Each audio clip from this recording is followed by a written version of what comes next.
العظیم۔ ترجمہ سماعت کریں۔ کذبوا بآیاتنا کذابا، سے پہلے پچھلی آیت کے اندر انہم بے شک وہ یعنی کافر کانوا لا یرجون حسابا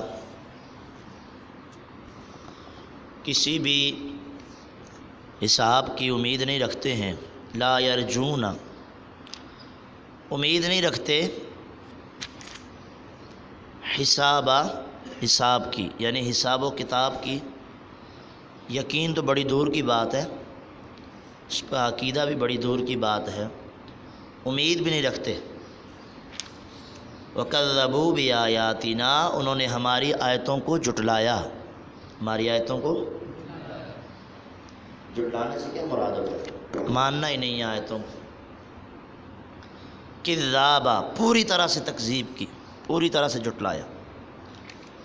اور آپ کا قرآن کہتا ہے وَكُلَّ شَيْءٍ أَحْصَيْنَاهُ كِتَابًا، وَكُلَّ شَيْءٍ ہم نے ہر ایک چیز کو احصیناہ کتابا، احصیناہ گن کے رکھا ہے، کتابہ اور لکھا ہوا ہے، گن کر لکھا ہوا ہے۔ فذوقوا چکھو، فلن نزیدکم ہم تمہارا عذاب بڑھاتے رہیں گے، فلن نزیدکم ہرگز ہم زیادہ نہیں کریں گے، الا عذابا مگر عذاب، اب تم پر عذاب ہی بڑھتا رہے گا۔ کیا بڑھتا رہے گا جی؟ یہاں پر ان آیات کریمہ کے اندر یہ بیان کیا جا رہا ہے کہ انہم کانوا لا یرجون حسابا، کہ بے شک جو کافر ہیں نا یہ حساب و کتاب کا امید نہیں رکھتے ہیں۔ مطلب یہ ہے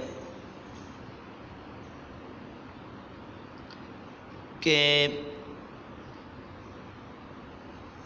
کفار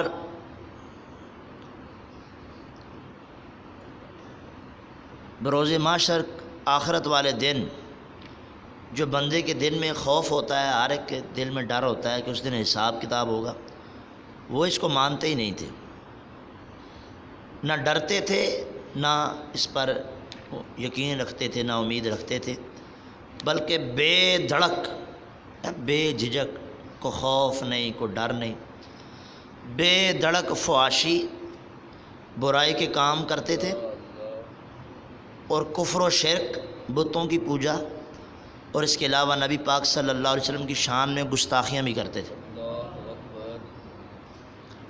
آج مومنوں کے اندر یہ کام نہیں ہے، بس ایمان ہے نام کا، گندے کام سارے کرتے ہیں بے دھڑک، اور گستاخیاں بھی ہو رہی ہیں۔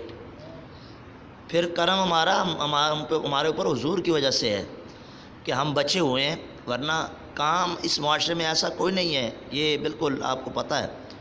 سود ہمارے معاشرے میں چل رہا ہے، کیا پہلی قوم میں سود نہیں کھاتے تھی؟ جھوٹ پہلی قوم میں بولتی تھی، زنا پہلی قوموں کے اندر تھا، ہیں جی، قتل پہلی قوم کے اندر تھا، سارے اس کے اندر پائے جا رہے ہیں، رشوت اس قوم کے اندر پائی جا رہی ہے، ہر کام الٹا سیدھا اس قوم کے اندر پایا جا رہا ہے، ملاوٹ اس کے اندر پائی جا رہی ہے۔ رہ گئی بات گستاخیوں والی، تو وہ بھی کچھ چھپی ڈھکی نہیں ہے، روز ہم دیکھتے ہیں گستاخیاں بھی ہوتی ہیں، نام کے مسلمان ہیں، بقایا کام اور کوئی صحیح نہیں ہے۔ تو جب ایسا ہوتا ہے نا تو پھر اللہ تعالیٰ ان کو بڑا سخت عذاب دیتا ہے۔ اور آپ کا قرآن کہتا ہے یہ کافر ایسے ہیں، قوت عملی، قوت دو طرح کی ہوتی ہے، بڑی سمجھنے والی بات ہے۔ ایک ہے قوت عملیہ، اور قوت عملیہ کیا ہوتا ہے جناب؟ کہ بندہ جس کے ذریعے سے اچھے کام کرتا ہے، برے کاموں سے دور رہتا ہے، اس کو قوت عملیہ کہتے ہیں۔ قوت نظریہ کیا ہوتی ہے؟ بندے کا اعتقاد ٹھیک ہو، نظریہ ٹھیک ہو، صحیح غلط لوگوں کے اندر نہ بیٹھ جائے، یعنی قوت نظریہ جب فاسد ہوتی ہے تو بندہ صحیح اور غلط عقیدے کے درمیان فرق نہیں کر پاتا۔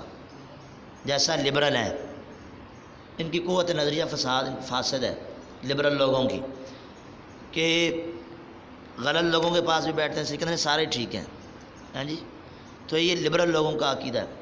جو بندہ صحیح عقیدہ رکھتا ہے وہ قادیانیوں کو صحیح نہیں کہے گا، حضور کے گستاخوں کو صحیح نہیں کہے گا.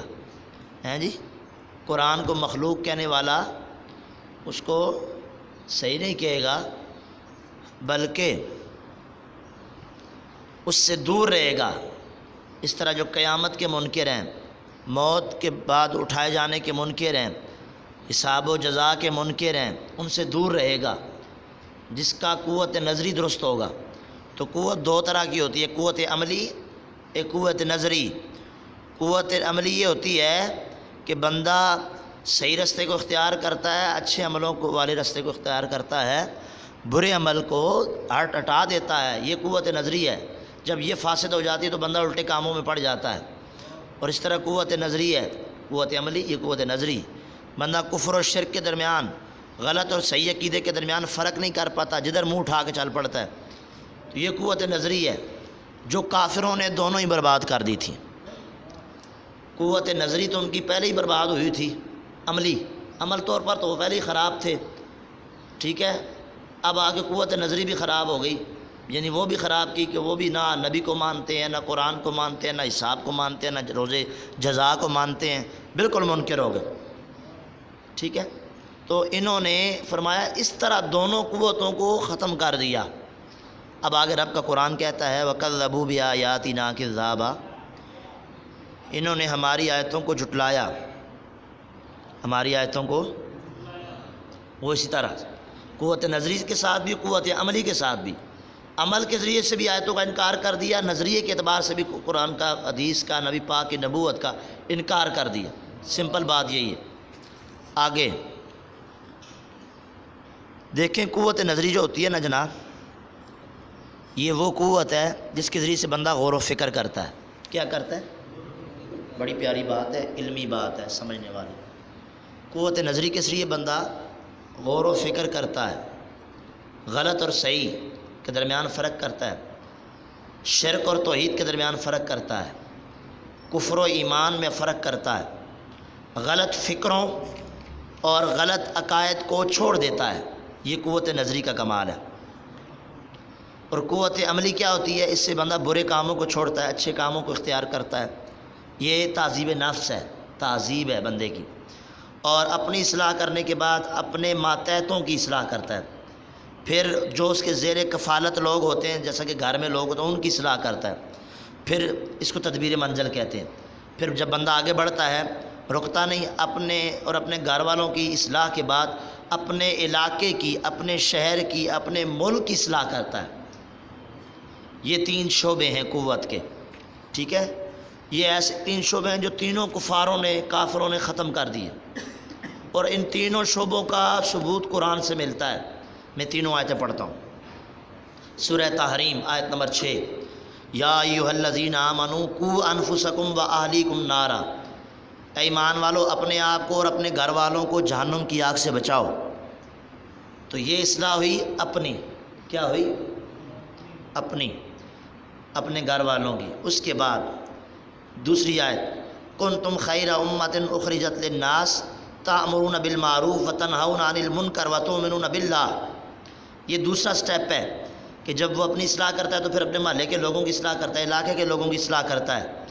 تو یہاں پر بیان کیا گیا کہ تم تو بہترین امت ہو کہ لوگوں کے لیے تمہیں بنایا گیا، ظاہر کی گئی، تاکہ تم لوگوں کو بھلائی کا حکم دو اور برائی سے منع کرو. تو یہ دوسری اصلاح. پھر آگے تیسرا وہ بڑھتا ہے کہ پورے علاقے کی اصلاح کرتا ہے، ملک کی اصلاح کے لیے ان کو روکتا ہے برائی سے. وہ تیسری آیت، الذین ان مکناہم فی الارض، کہ یہ وہ لوگ ہیں اگر ان کو زمین میں اقتدار مل جائے، ان کو قوت مل جائے تو اقاموا الصلاۃ و آتوا الزکوٰۃ، نماز کو قائم کرواتے ہیں، زکوٰۃ کو بھی ادا کرنے کا حکم دیتے ہیں. ٹھیک ہے. تو یہ تینوں شعبے مل گئے.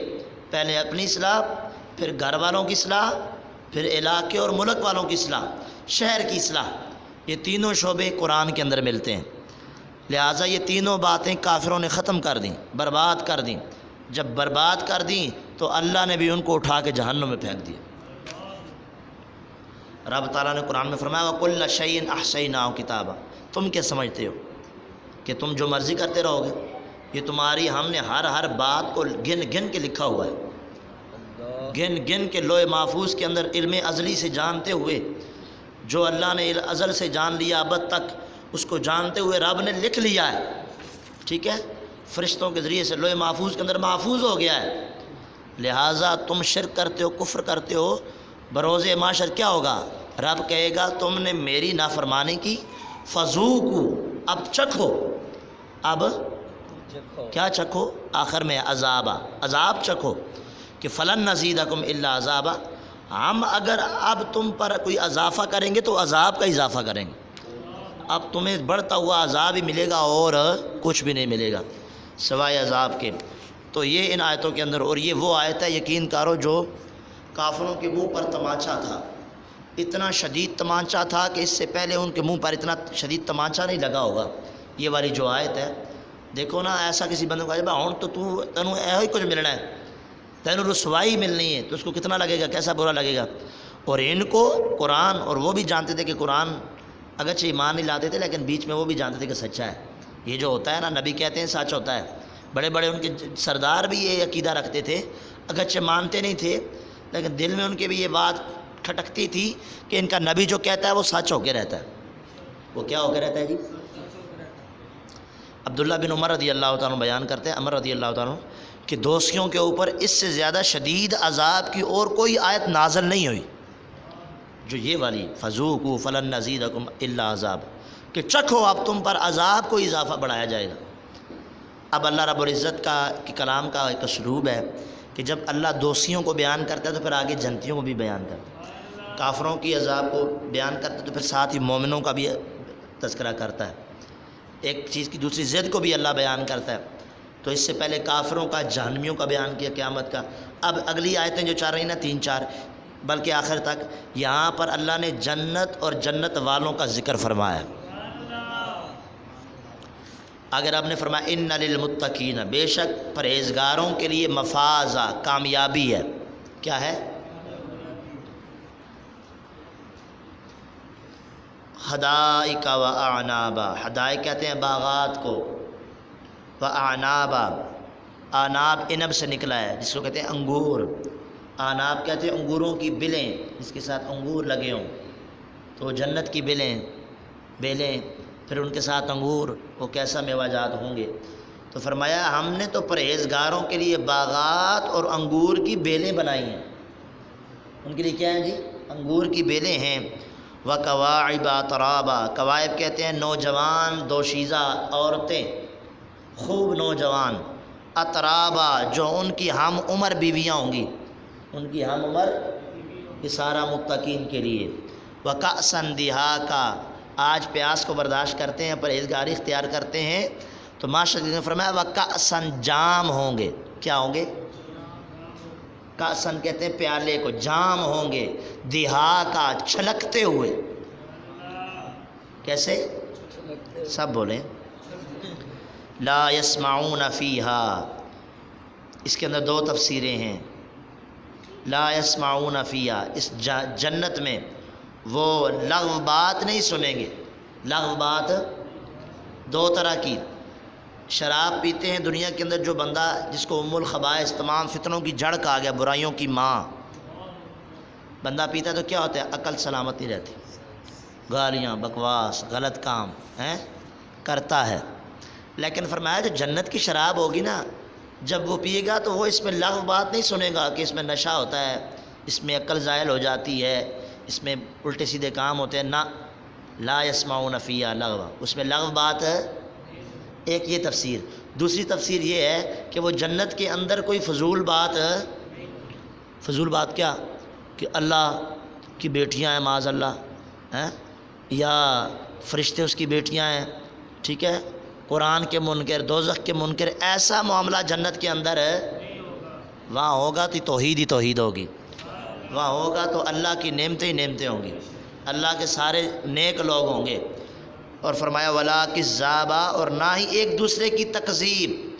جس طرح جنت دنیا کے اندر کافر جھٹلاتے تھے، اس طرح آخرت میں ایک دوسرے کو جھٹلانا نہیں ہوگا. جنت میں ایک دوسرے کو جھٹلانا، ایک دوسرے کی تکذیب نہیں ہوگی. آخری آیت بڑی پیاری ہے دوستو، فرمایا جزاء من ربک، یہ تیرے رب کی طرف سے جزا ہے. تیرے رب کی طرف سے، کہو سبحان اللہ. تجھے تو سو ہی گئے. جزاء من ربک، یہ تیرے رب کی طرف سے جزا ہے. کیا ہے؟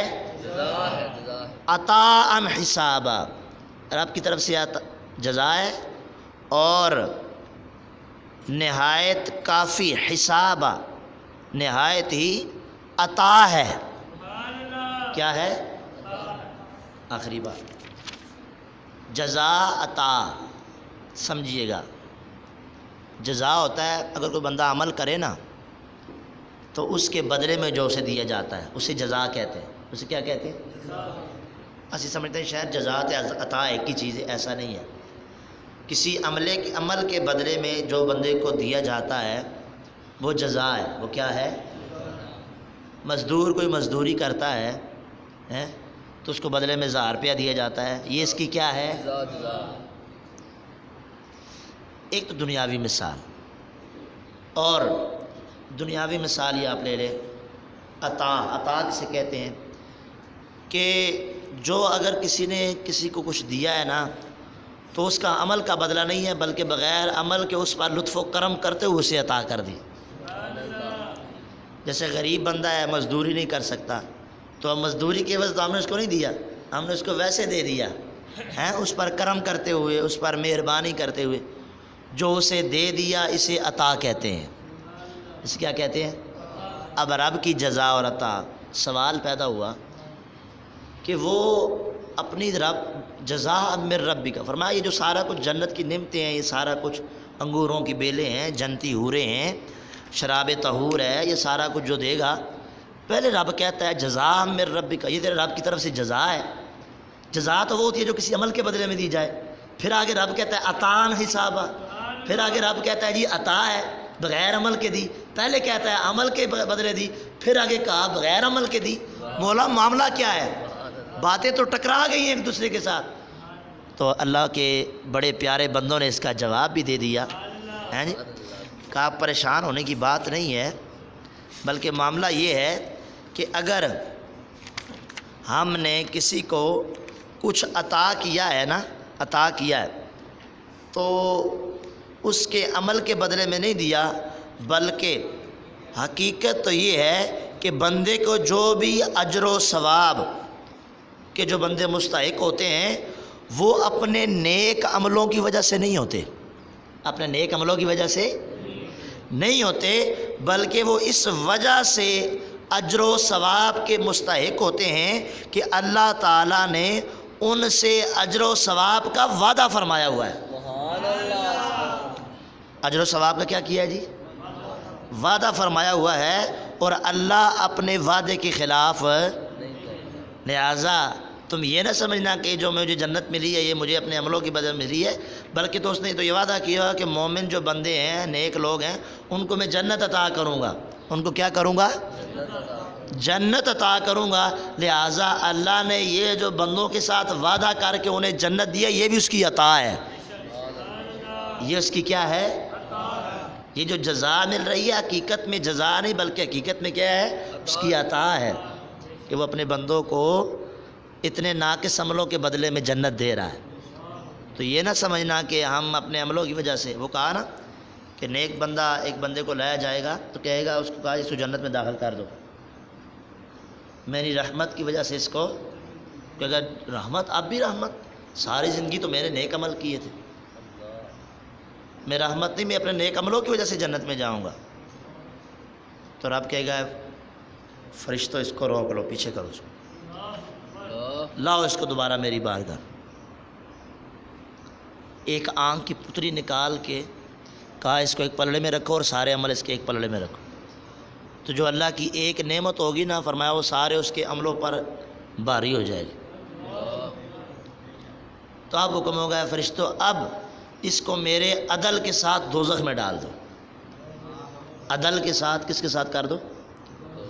عدل کریں تے تھر تھر کمبن، اچھیاں شانہ والے، فضل کریں تے بخشے جاون، میں ورگے منہ کالے. ہیں جی، کہا اس کو اٹھا کے دوزخ میں ڈال دو.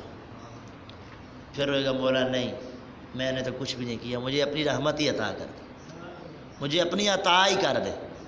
تو وہاں پہ عطا کا ظہور ہوگا. تو کہا اب میرے بندو اسے میری رحمت کے ساتھ جنت میں داخل کر دے. دوستو اگر ہم عدل کی بات کریں نا تو ہمارے پلے کچھ بھی نہیں ہے, کسی کے پلے کچھ بھی نہیں. وہ پوچھنے پہ آ گیا نا حساب لینے پہ تو بندہ گیا, اور اگر کرم کرنے پہ آ گیا تو گناہگار بھی پھر گئے جنت میں, گناہگار بھی جنت میں گئے.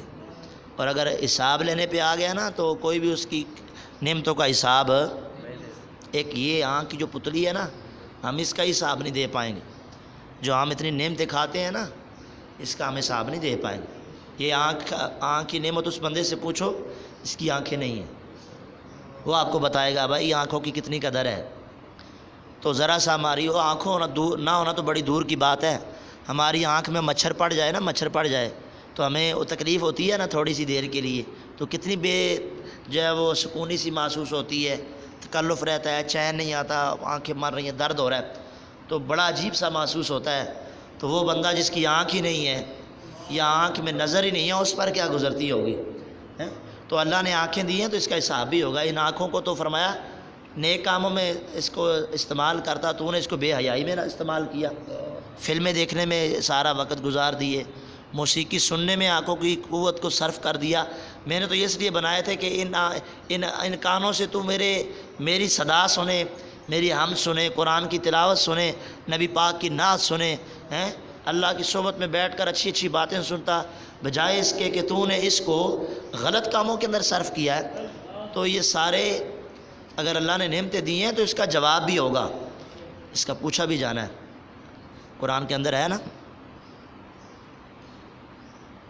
سورہ تکاثر کے اندر ہے, بلکہ قاریہ کے اندر, وما ادراک ما ہی نار, بلکہ تکاثر کے اندر ہے کہ یوم لتسألن یومئذ عن النعیم, البتہ ضرور تم سے اس دن نعمتوں کے بارے میں پوچھا جائے گا. لتسألن یومئذ عن النعیم, نعیم نعمتوں کی جمع ہے, تو ضرور اس دن تم سے نعمتوں کے بارے میں سوال کیا جائے. یہاں تک میں نے کتاب قوت القلوب کے اندر پڑھا ہے, طالب مکی علیہ رحمہ کی کتاب ہے, اس میں لکھا ہے کہ بندے سے یہ بھی سوال کیا جائے گا کہ یہاں پر یہ بات کرنے کی حاجت نہیں تھی, تو نے یہ بات کیوں کی. بات جائز ہے, جائز بات ہے, وہ کرنا جائز تھی, لیکن کہا اس کا مقصد نہیں تھا یہاں پہ بولنے کا, تو نے یہ بات کیوں کی. بات خاموشی بڑی زینت ہے, بہت زینت ہے. اچھی بات کہنی چاہیے, بری بات کہنے سے رکنا, فضول بات کرنے سے رکنا, یہ بہت بڑی چیز ہے. آج کی رات بڑی عظیم الشان رات ہے, لیلۃ القدر کی رات ہے, 1000 مہینوں سے افضل رات ہے. اللہ نے قدر والے قدیر ذات نے قدر والے نبی کے ذریعے سے قدر والی امت کو عطا کی ہے. رات بھی بڑی قدر والی ہے, اس کے اندر عبادت بڑی قدر والی ہے, اور اس کا اجر بھی بڑا قدر والا ہے. انا انزلناہ فی لیلۃ القدر. تمام احباب کو پیغام دوں گا کہ اپنے گناہوں سے توبہ کیجئے. ہر ایک جانتا ہے میرے کیا عمل ہیں, میرے کیا اعمال ہیں, میں اپنے عملوں کو جانتا ہوں, آپ اپنے عملوں کو جانتے ہیں. توبہ کی رات ہے, اللہ کی بارگاہ میں استغفار کی کثرت کی رات ہے, لہٰذا ہمیں اپنے گناہوں سے توبہ بھی کرنی چاہیے اور عبادات کے اندر اس رات کو گزارنا چاہیے. اللہ تعالیٰ مجھے آپ سب کو عمل کرنے کی توفیق عطا فرمائے, اور کما حق ہو اس رات کی عظمتوں کو حاصل کرنے کی توفیق عطا فرمائے, اور ہم سب کو نبی پاک صلی اللہ علیہ وسلم کے صدقے میں جہنم سے آزادی کے عشرے کے توسل سے ہم سب کو جہنم کے عذاب سے محفوظ فرمائے. اللہم صلی علی سیدنا